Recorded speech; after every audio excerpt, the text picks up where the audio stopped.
two key places. Most significant was what took place in Louisiana at the fairgrounds. Yes, right? because we jumped to 50 points with regard to the winner of this race. So the winner of the Louisiana Derby, or the Risen Star, I should say, right to the top of the leaderboard in terms of the Kentucky Derby. And we go back to this past weekend with John Dooley. Estrella broke sharp. Estrella going out toward the lead. Here's Candy My Boy between horses. It's all relevant. Tom's ready. Part of the early charge. Aero Force is there. And on the outside, Uncle Walter at the turn, being led by Estrella and Candy My Boy, who's now forged into the lead here. Candy My Boy has the speed to lead them to the back. Estrella running in second. It's all relevant is third. Tom's ready is fourth. Uncle Walter deep on the track in fifth. Forever Mo scoots through toward the rail. Gunrunner right there in that congregation. Aero Force settles back there for Julian Leperoux at the 5.5. And it's a break of 4 more to inequality. We trail back to Zapparini, and the Lecomte champion, Mo Tom, is 11th.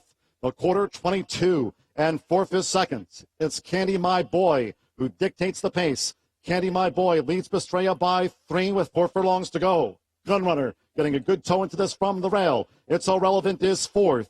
Then Tom's Ready wide, looking to move up between horses is Aero Force, but being driven to 3 furlongs from home. Holding the rail is Forever Mo. We come back to Uncle Walter with inequality. Then further back to Zapparini, and Mo Tom is still 11th, half mile, 46 and 1/5 seconds. It's Candy My Boy as they turn for home. Candy My Boy at the quarter pole. Here comes Gunrunner, who descends now on Candy My Boy. Forever Mo is next. Then toward the inside, Mo Tom had to check sharply. And back of the fading Estrella.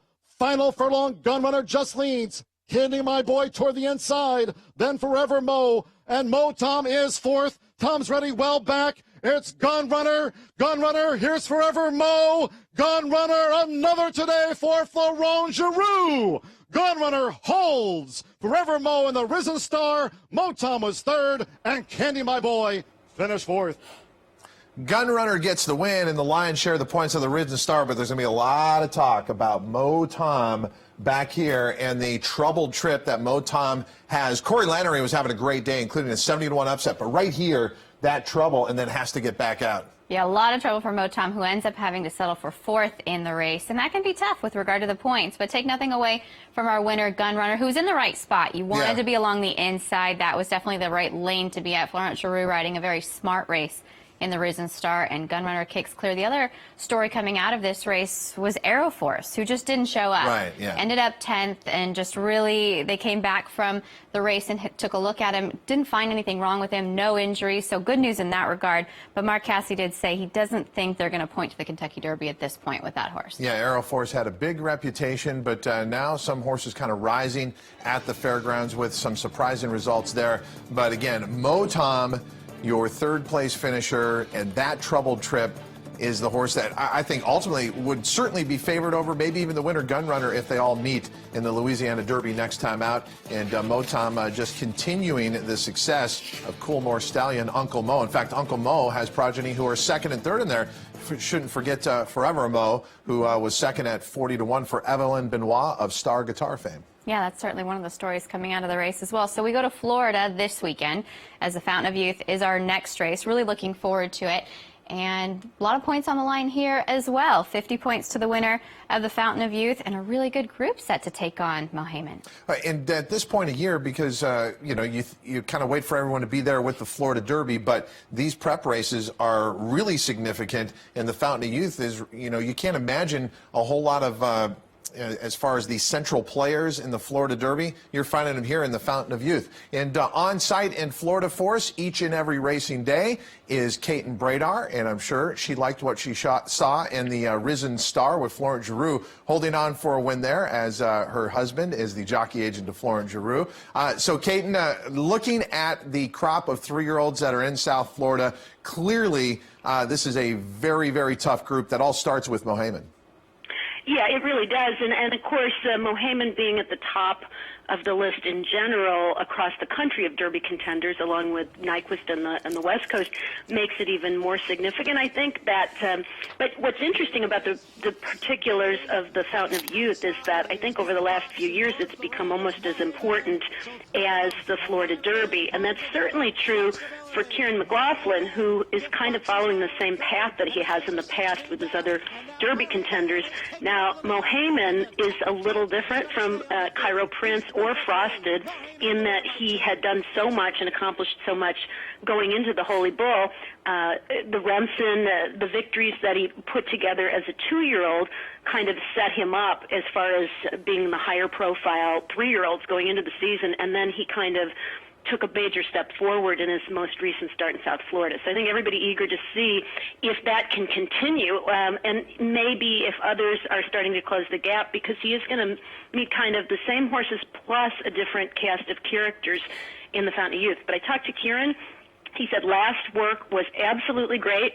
Little faster than they expected, but he did it easily. He bounced out of it, and he said he would do everything exactly the same as far as timing, preparation, when he worked the horse as he did last race going into the Fountain of Youth, and they feel he's really doing terrific. Kate, and I know Kieran doesn't want to get too far ahead of himself, but after Nyquist went in the San Vicente out here in California, Doug O'Neill made it clear because of the $1 million bonus, they're looking forward to the Florida Derby, so there's that potential showdown with Nyquist and Mohaymen in that race. Was there any reaction in Florida to the news that Nyquist would be pointing towards a race like that?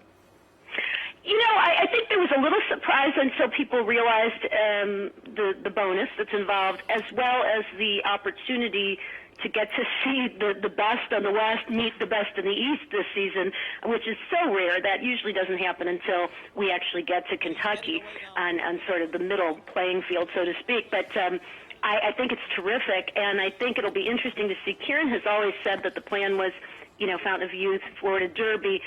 Then he said, you know, we'll wait and see how the horse is doing.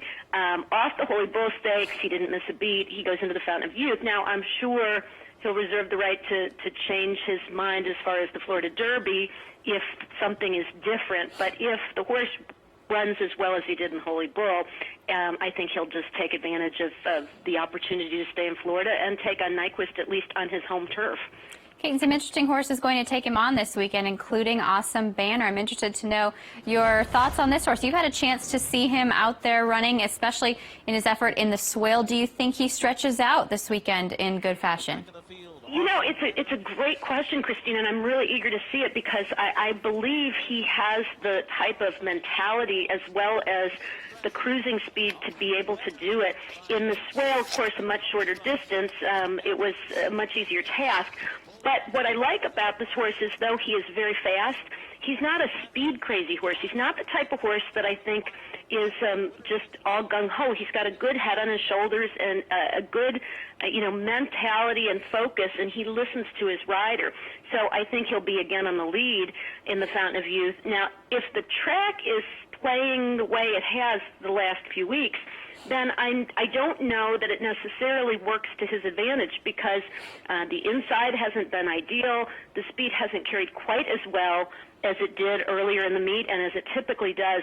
But we've seen in the past the track change quite a bit. We get the weather that is conducive to kind of a drier, faster track that leads to those fast times and a little better for a horse like him. I think he can do it, at least in the Fountain of Youth. I'm really excited to see him. Kate, some comments on Zulu from you.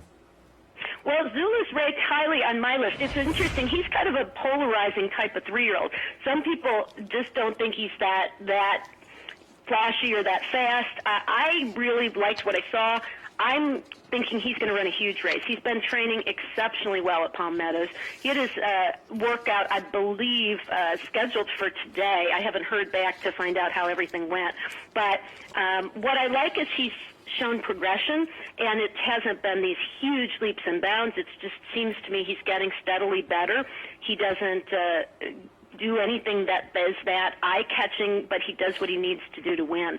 And I think it's interesting, too, that of all the prep races out there, Todd chose what I think is going to be one of the toughest on the East Coast in the Fountain of Youth Stakes for him to make his stakes debut. I think what's interesting about Zulu as well, he's also eligible for the bonus in the Florida Derby. He's 2 for 2 over the track there at Gulfstream. He was sold through the ring at the Fasig-Tipton Select Sale as well, so they just want to keep him over a surface that he does well at and look ahead to the next step with him potentially. Last one we want to ask you about, Kate, is Cherry Wine for Dale Romans. Kind of a late bloomer, I think. A horse that's going to be rallying from off the pace, but a horse that could get a nice setup come this weekend.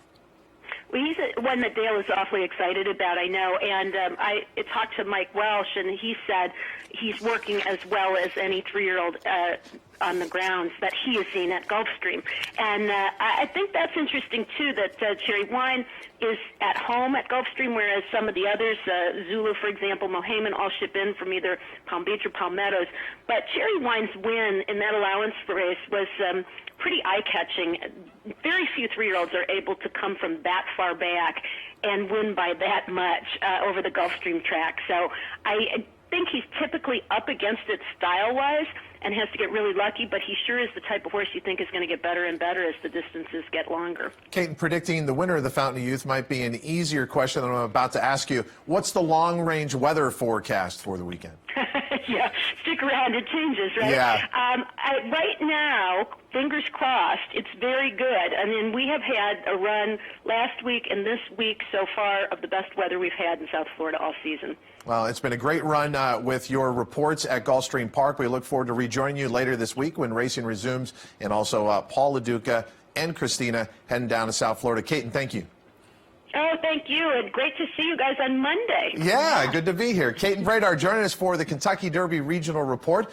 With Florida, boy, you are going to see a heck of a horse race. I can't wait. I spent a lot of time at Gulfstream, as you mentioned, when Dan and I were first dating, because he was working on the East Coast. So every year I would go for about 4 or 5 weeks and just stay down there. And so I loved it and was able to really get to know some of the horsemen, and just cannot wait to go ahead and get back to Gulfstream and see some of those folks again and just be a part of the entire community that they have there, because there's so much to do at the track. No, that's the thing. And especially with the training facilities that you mentioned and the farms that are in the area, you can go throughout the entire state of Florida and get a good pulse of the health of the thoroughbred racing industry. So Christina will be there with Paul and Caton for the Fountain of Youth. Big points on the line in that race. Here's the current point standings for the Kentucky Derby. Gunrunner taking the Risen Star, vaulted this horse way up on the points list at 51. We talked about Nyquist sitting there with 30 points, got nothing for winning the San Vicente. Right. But even as Paul pointed out, even if you had a dreadful spring, 30 would put you probably in the body of the field at 20, but that's not a good sign if you're sitting at 30 anyway. But Nyquist is just fine with the Florida Derby looming for him. Yeah, for what we see here and for what we've seen in the last couple of years, generally in the 20s seem to be somewhat safe, because unfortunately we do have so many horses that might just make other decisions, injuries fall by the wayside, they don't quite make it to the first Saturday in May. So these horses look pretty comfortable right now, but the races do jump up in terms of the points once more. You get 100 points to the winner as we get to the final prep round, and then this weekend that 50 points to the Fountain of Youth winner could really launch anyone to the top of the list. The Risen Star that we were talking about was actually the first race in the TVG Players Road to the Kentucky Derby. It continues now through April 16th. Bet the prep races at tvg.com for a chance. How about this? Tickets to the Kentucky Derby, $7,500 cash. In all, there's $25,000 in total cash and prizes. Don't miss out on the Players Road to the Kentucky Derby, and all you have to do is what you want to do. Bet the prep races at tvg.com.